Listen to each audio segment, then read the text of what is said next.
మొన్న ఆయన మాట్లాడుతూ నేటివ్ అమెరికన్స్ కోసం $5,000 ఇచ్చే ఒక కార్యక్రమానికి ఆయన శ్రీకారం చుట్టారు. సో స్ఫూర్తివంతమైన నాయకుడి గురించి కృష్ణాంజనేయులు గారు, మన అండర్స్టాండింగ్ వేరు, ఇంటర్నేషనల్ లెవెల్లో ఉండే అండర్స్టాండింగ్స్ వేరండి. ఒకసారి మన శ్రీనివాస్ చౌదరి గారు, తెలుగుదేశం పార్టీ అధికార ప్రతినిధి వారి దగ్గరికి వెళ్దాం. శ్రీనివాస్ చౌదరి గారు నమస్కారం. నమస్తే.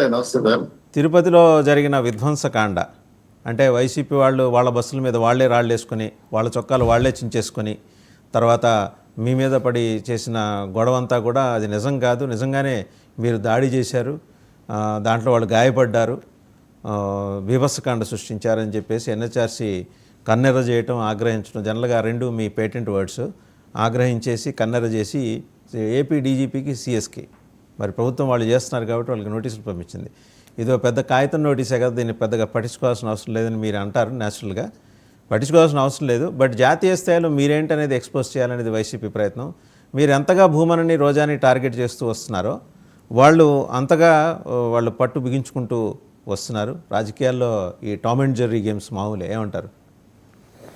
సార్, మొత్తానికి ప్యానల్లో ఉన్న మిత్రులకి, ప్రైమ్ లైన్ వీక్షకులకి, అలాగే మీకు శుభోదయం, నమస్కారం.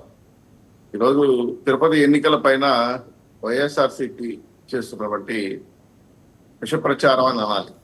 ఎందుకంటే మాకు వాళ్ళు ఎవరైతే ఓట్లు వేశారో ఒక్కోరు 6 లక్షలు, 7 లక్షలు, 10 లక్షలు, 20 లక్షలు డబ్బులు తీసుకున్నారు. మేము చూసాం కళ్ళారా.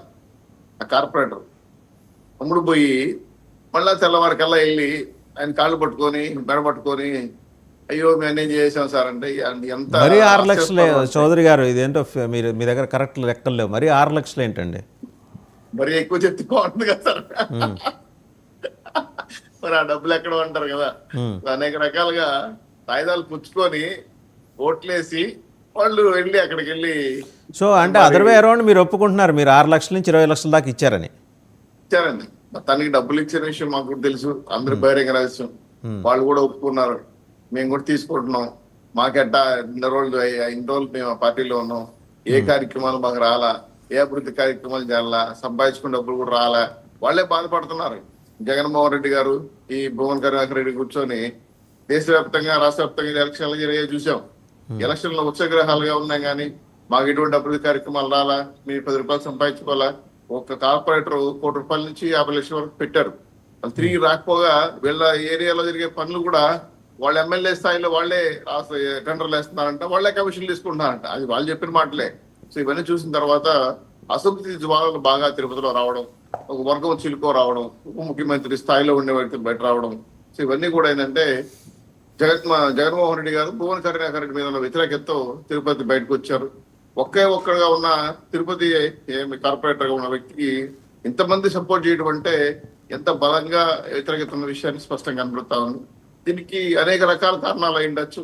రాష్ట్రంలో టీడీఆర్ బాండ్లు కానీ, ఈ రోజు తిరుపతి ఎన్నికల పైన గతంలో మా వాళ్ళు ప్రవర్తించిన తీరు చూశారు.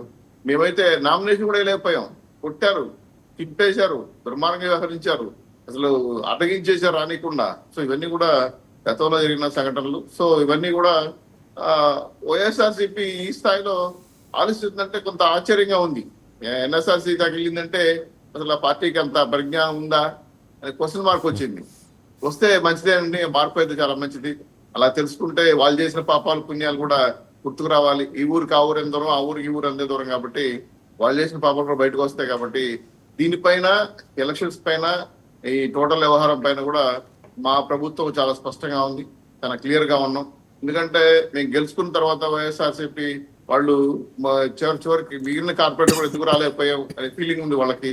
సో టోటల్ గా న్యాయబద్ధంగా, చట్టబద్ధంగా జరిగిందని అనుకుంటున్నాం. సో ఎలక్షన్స్ లో మేము గెలిచామనే ఆలోచనలో అసంతృప్తి వాళ్ళు ఉండొచ్చు. రోజా గారు, భువన్ కరుణాకర్ రెడ్డి గారు ఏంటంటే వాళ్ళు చేయొచ్చు, చట్ట వ్యతిరేక కార్యక్రమాలు పాల్గొన్నారు, అనేక నిందలు వేయొచ్చు, కానీ ప్రూఫ్స్ అవన్నీ చూపించాలి, నిలబెట్టాలి, అనేక రకాలుగా మాట్లాడాలి. కాబట్టి ఇంకా ఆయన ఏదో వాళ్ళు చూపిస్తారండి. ఎందుకంటే వాళ్ళ బస్సుల్లో, వాళ్ళు ఎక్కిన బస్సులు వాళ్ళే అద్దాలు పగలగొట్టుకొని, వాళ్ళే కిందకి దిగి చొక్కాలు చించుకున్న విజువల్స్ అన్ని చూపిస్తారు. అక్కడ చూపించి మీ మీద నిందేస్తారు. అది నేను చెప్పేది, మీ మీద నిందేస్తారు. వాళ్ళ చొక్కాయలు, వాళ్ళ అద్దాలు, బస్సు అద్దాలు పగలుకుంటుంటే సంతోషం. కాకపోతే ఏంటంటే భువన్ కరుణాకర్ రెడ్డి గారు ఇప్పుడు నేషనల్ లెవెల్లో లేదా స్టేట్ లెవెల్లో వెళ్ళి రాజకీయ నాయకుడు అవ్వాలని ఉండొచ్చు, కొంత ప్రయత్నం చేయొచ్చు. కానీ వైఎస్ఆర్సీపీ పార్టీ కింద పడిపోయిన పార్టీ, ఆ పార్టీ మళ్ళీ లేచి వస్తుందని అనుకోవడం లేదు మేము. కాకపోతే ఏదైనా సరే జాగ్రత్తగా చూసుకోవాల్సిన బాధ్యత మాకు కూడా ఉంది కాబట్టి ఎటువంటి మిస్టేక్ లేకుండా జరగలేకుండా చూస్తాం మేము. కాకపోతే తెలుగుదేశం పార్టీ చాలా స్పష్టంగా చాలా క్లియర్ గా మేము ముందుకెళ్తున్నాం అంచనా వేసుకుంటా. వాళ్ళ పార్టీ యొక్క విధానాలపైన వాళ్ళ అసెంబ్లీకే రాకుండా ఇతర కార్యక్రమాలు పాల్గొనకుండా ఏదో మైకులు తీసుకుంటా మేము ఉంటామని చెప్పి చెప్తా ఉంటే కొంత నవ్వుతూ ఉన్నాం. అనేక విషయాలపైన తిరుపతి ఎంత వెనకబడిపోయింది, 4,500 కోట్ల రూపాయలు తిరుపతిలో టీడీఆర్ బాండ్ల విషయం పైన బయటపడి వాళ్ళ కార్పొరేటర్లే ప్లాట్లు పోగొట్టుకొని వాళ్లే అవస్థ పడతా ఉంటే వాళ్ళే మాకే డబ్బులు ఇవ్వలేదు, మా డబ్బులు ఇవ్వడానికి మీ కమిషన్ అడిగారని వాళ్లే బాధపడిన కార్పొరేటర్ కూడా చూసాం.